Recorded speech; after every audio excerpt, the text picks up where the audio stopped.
Buckle up, folks. This isn't your average courtroom hearing. We've got a young man charged with deadly conduct for discharging a firearm, a $100,000 bond, and a major communication breakdown between two counties that led to a surprise rearrest. And that's just the start. In today's case, the court is unraveling a web of confusion, where Smith County says bond posted, while Jefferson County says not so fast. But things heat up even more. Questionable bail bond agents, a judge who's clearly had enough, and a defendant who's just trying to explain how they ended up back in jail. And wait till you hear what the judge says about the allegations in the probable cause affidavit. Who's telling the truth? Who dropped the ball? And will this bond be reduced despite all the chaos? Stick around. This courtroom showdown is about to get messy. All right, are you Dylan Wilkinson? No. And Mr. Wilkinson is charged in cause number 250260 with deadly conduct, discharging a firearm. And Ms. Holmes has filed a motion asking that I reduce the bond, which is currently set at $100,000. There was a non-appearance, is that correct? A bond forfeiture for non-appearance. And that's what we'll address here, because he bonded out in Smith County, so he actually did post a bond, but Jefferson County apparently didn't get word of it. So he was in custody in Smith County, posted bond, but still had the warrant here. And so when he came to Jefferson County, he was rearrested. And then it was set at 100. Okay, let's break this down legally. What we're seeing here is a classic jurisdictional tangle.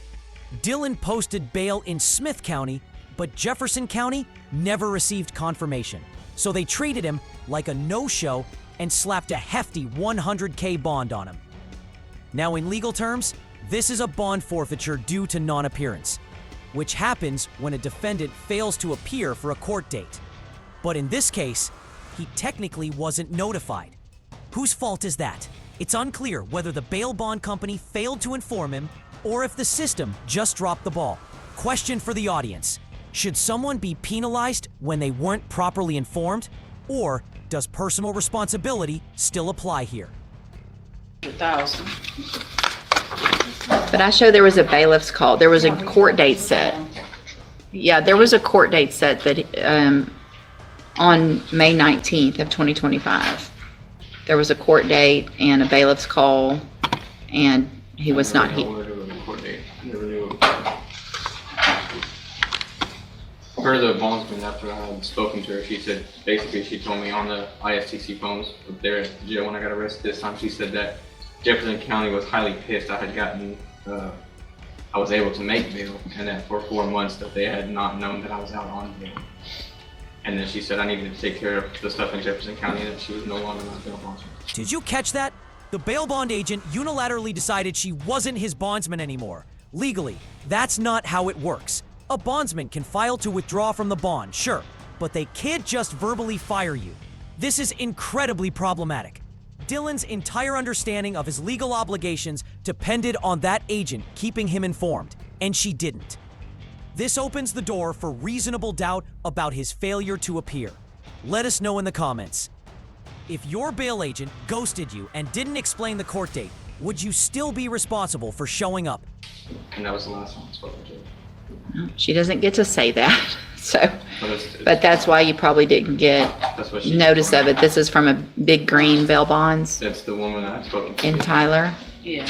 Okay. Because I wasn't sure why. Yeah, that's Smith County. I wasn't Tyler, exactly sure why I was rearrested again, and she never really could give me a straight answer. And she never told you about a court date. No. And you're saying I had a court date on what date you said? May 19th. This one might have been the court date. What were you arrested for in Smith County? The charge from here. Just that he turned himself in Smith County, thinking he posted the bond. But Okay.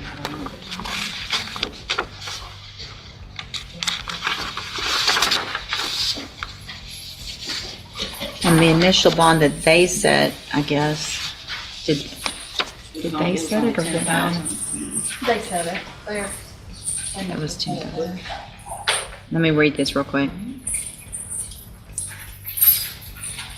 They also did file an AFRS to get off the bond. But the bond forfeiture overrode that, so that might be why she.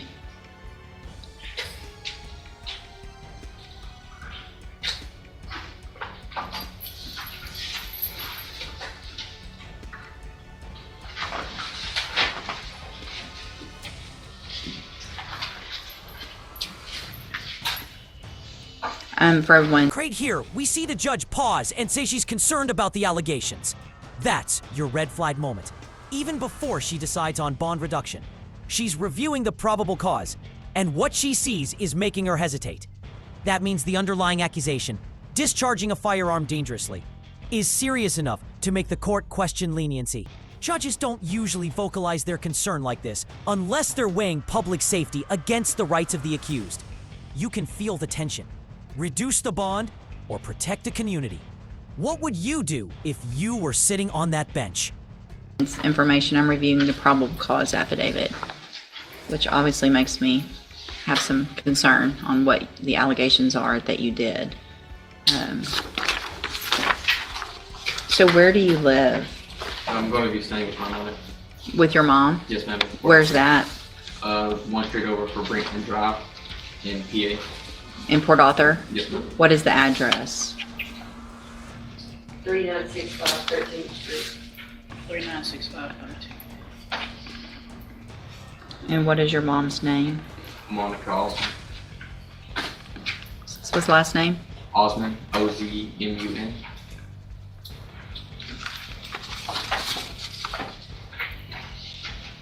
Is there any criminal history that you know of? There's a misdemeanor DWI conviction and a very extensive juvenile history from Henderson County.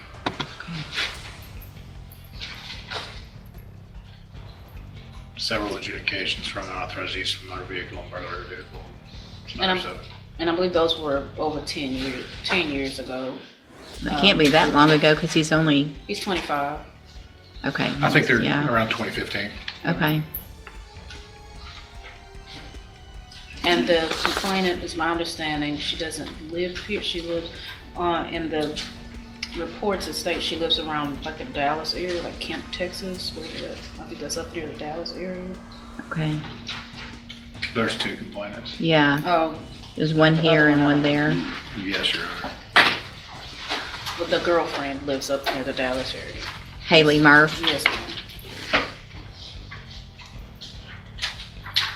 When's the last time you had contact with her? It's been at least 9 months to a year. I haven't spoken to her since well over last year. I don't know whereabouts on where she's at. Last time I heard anything, someone had told me that she was engaged and moving to Colorado.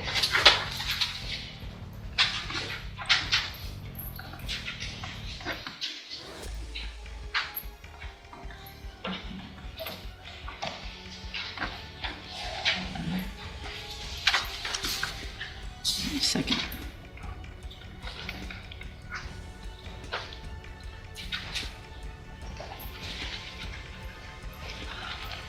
And do you know this Samantha Grant? No, ma'am, I've never met her before.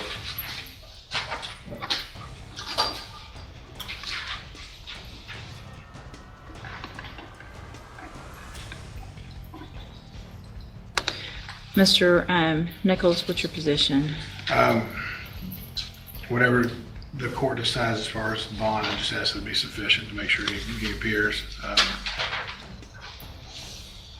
I'll let the court know there's some cooperation issues with the girlfriend of the victim, but I have seen nothing to concern the other victims, so I intend to push this case forward, Your Honor. Okay. All right, so here's what I'm going to do. Mr. Wilkinson, I'm going to grant the motion to reduce your bond. I'm going to reduce your bond to $30,000. If you make that bond, there are several important conditions of it.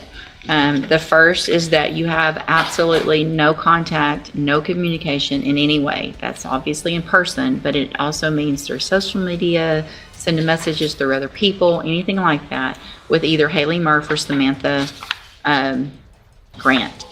Yes, ma'am. Whoa, that's a major drop from 100,000 to 30,000. But before you assume the judge went soft, listen to the conditions. No contact with either of the alleged victims. Must live only at his mother's house. GPS ankle monitor 24/7. Can't leave Jefferson County without explicit permission. This is a conditional mercy. The court is saying, we'll give you a chance, but we'll be watching every step. It's a stark reminder that in the eyes of the law, freedom comes with strings, and one wrong move and it's back behind bars. Also, you are going to be ordered as a condition of that bond to live with your mom, Monica Usman, at 3965 13th Street, and that is the only place you can live. You cannot move unless you ask my permission. You're also going to be required to wear a GPS monitoring device at all times and remain in Jefferson County unless you have my permission. Do you understand that as well? Yes, ma'am. All right, any other conditions I or? think that'll do it, Your Honor. Thank you. Yes, ma'am, if you can. Okay, so he does have a job that requires travel, Your Honor. How would that work as far as, do we need to I need contact the, the court? yep. I want specific information about, you need to get that to Ms. Holmes. And so if you make that bond, a couple things will happen. One, if you make the bond, you need to know now that you will be required to at least try to hire your own lawyer. So that's something you'll need to keep in mind. Ms. Holmes will stay your lawyer unless that happens. But as soon as you get out, if you have a job that requires travel, you need to let her know, employer, get something in writing, where you go, things like that. She'll get it to me through a memo with Mr. Nichols involved in it, and then I'll say yes or no to that. You cannot leave unless you have my permission, so you've got to stay in touch with her. She gets to me, and then you'll see if you, and I mean, we want you working. I just need to know where and what the company is and all that kind of stuff. Okay? Yes, ma'am. All right, you can go back with the bailiff. So there you have it, a bond reduced but under strict surveillance. Dylan Wilkinson walked into court facing a deadly conduct charge, a $100,000 bond, and a serious jurisdiction mess. He walked out with a second chance, but on a very tight leash. This case highlights how critical it is for bail agents, defendants, and the system to communicate clearly, because missteps can have real consequences. And with the victim now out of state and a long rap sheet on file, this story is far from over. If you found this case as shocking as we did, make sure to hit that like button. Share your thoughts in the comments, and don't forget to subscribe for more jaw-dropping courtroom breakdowns.